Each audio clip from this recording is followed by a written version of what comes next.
ઘરનો ભાઈ, ઘરના વડીલ, ઘરના પપ્પા કે ઘરનો પતિ ઘરે આવે ને ત્યારે એક પણ જાતની એને ફરિયાદ નહીં કરવાની અને હસતા મુખે એને એક ગ્લાસ ઠંડો તમે પાણીનો પાવ ને એ માણાનો થાક ઉતરી જાય સાહેબ. કારણ કે એ માણા બહારની દુનિયાથી થાકે છે ને એટલે ઘરે આવે છે, પણ એ ઘરેથી થાકે ક્યાં છે? અને ક્યાંય જાય પોહાય નહીં. નકર કે બેન પાનના ગલ્લે જ બેઠા હોય કે ઘરે આવવાની ખબર જ ન પડે.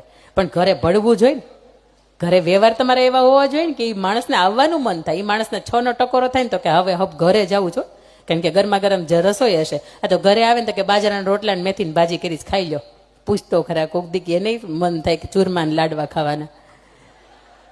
પણ તમારે ડાયટ હાલતું હોય એટલે તમને એમ થાય કે ભાઈઓ નહીં તો નહીં, પણ એને આપો, સરસ સાચવો. કારણ કે એટલા માટે કે એને ઘરથી વિશેષ કાંઈ નહીં. તમારે તો પિયરે છે કે ત્યાં તમે જાઓ ને તો હળવા થાવ, ત્યાં તમે જાઓ ને તો એ મોજ મસ્તી આનંદ આખી દુનિયા ભૂલી જાઓ. એમને તો પિયરે નથી.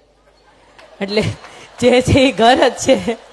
એટલે ઘરે આપણે હંમેશા આપણા તરફથી એવો વર્તન રાખીએ, એવી વાણી રાખીએ, એવી વર્તણૂક રાખીએ કે એ વ્યક્તિને આપણી મજાક ઉડાવવાનું મન ન થાય. બાકી સાંભળો ને, અમુકનો સાંભળો ને એમ કે બેન કઈ મારે પત્ની છે, તમે ખાલી વાતો કરો, પણ એમાં કાંઈમાં એકેમાં બંધ ન બેહે.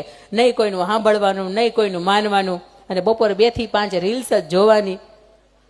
હા પાડો. હા, ક્યાં સસ્તું સીધું સારું સરસ મજાનું મળે. આ મજાક કરું છું, તમારી માથે બ્લેમ નથી કરતી, પણ મારે એ કહેવું છે કે બાપ સવારથી સાંજ સુધી પરસેવો એટલા માટે પાડે છે